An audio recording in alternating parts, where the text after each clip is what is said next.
Hi guys, welcome back. So today we've got this B8.5 Audi S5 in for APR Stage 1 ECU and DSG software. But before we dive into that, don't forget to hit subscribe and also the notification bell, and you won't miss when the next video goes live. So this car is obviously having the APR Stage 1 ECU and the DSG software. We haven't done a video on this as of yet, but we've done a few videos on just the Stage 1 by itself.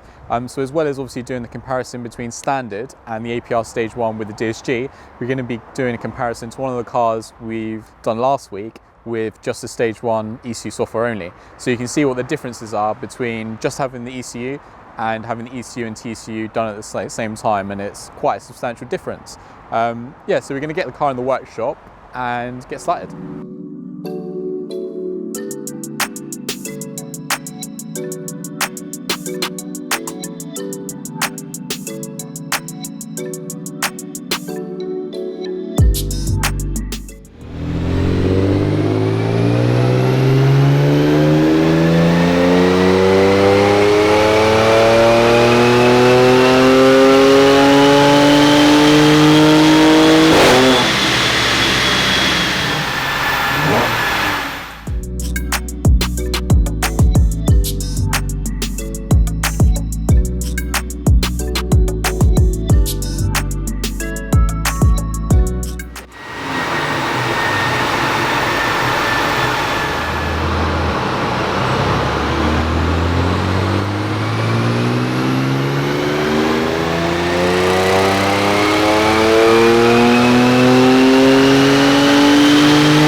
So we finished dynoing the S5 now that we've installed the APR Stage 1 ECU software with the APR DSG software as well. So we've got the graphs behind us, so we're going to compare the standard power that we measured this morning to how the car's leaving us this afternoon.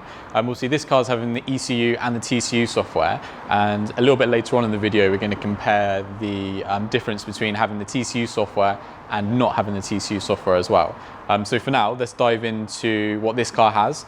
So as you can see the graphs behind me, the dotted lines on this graph are the standard power, and then the solid lines are the tuned power and torque. So the blue is the torque and the red is the power. So standard, this car came in making around about standard figures, so making about 335 horsepower and 337 foot-pounds of torque. And then today is leaving us with 445 horsepower and 386 foot-pounds of torque.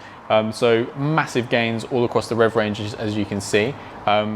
6,300 in this car is a standard rev limit, and if the car didn't have the DSG software, then the gears would literally be changing here. And as you can see, there's an extended rev limit all the way to 7,300 RPM. But as you can see, the power and the torque is just continues to increase, so you've got much more usable power. And obviously, as you're shifting at 7.3, you're going to be dropping down into a higher power band as well every single time you shift gears, as well as obviously enjoying the faster shift times and everything like that. So the next graph we're going to show you is a difference between this car and then a car that only has the Stage 1. Okay, so we've got the graphs to compare the Stage 1 APR versus Stage 1 APR with DSG, or the TCU Upgrade, as some people call it, behind me. So the dotted lines on this graph is this car as it leaves today. So the B8.5 S5, Stage 1 ECU and the DSG, and then the solid line on this graph is a car that only has the Stage 1 APR ECU software.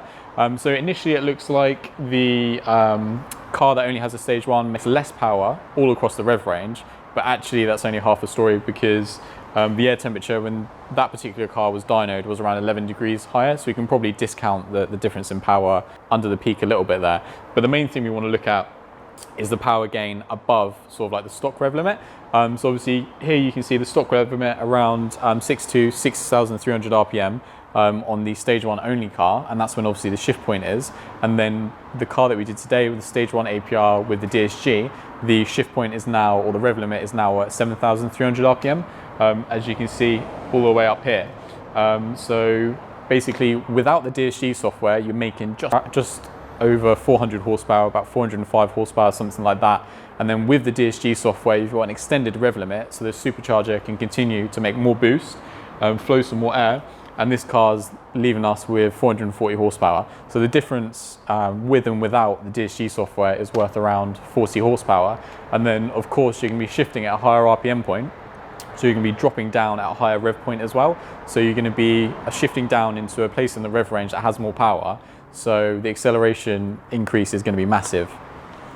Yes, so that's all the on road graphs. Hope you enjoyed the video.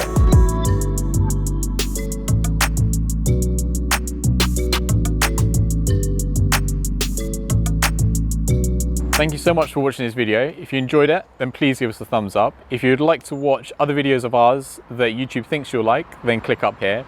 If you'd like to watch some other videos that we have in the same playlist, then click here. And obviously if you enjoyed the video, then we really appreciate if you gave us a subscription. And then obviously you'll be updated when other videos of ours go live, and you can do that quite easily by clicking here. Hope to see you soon.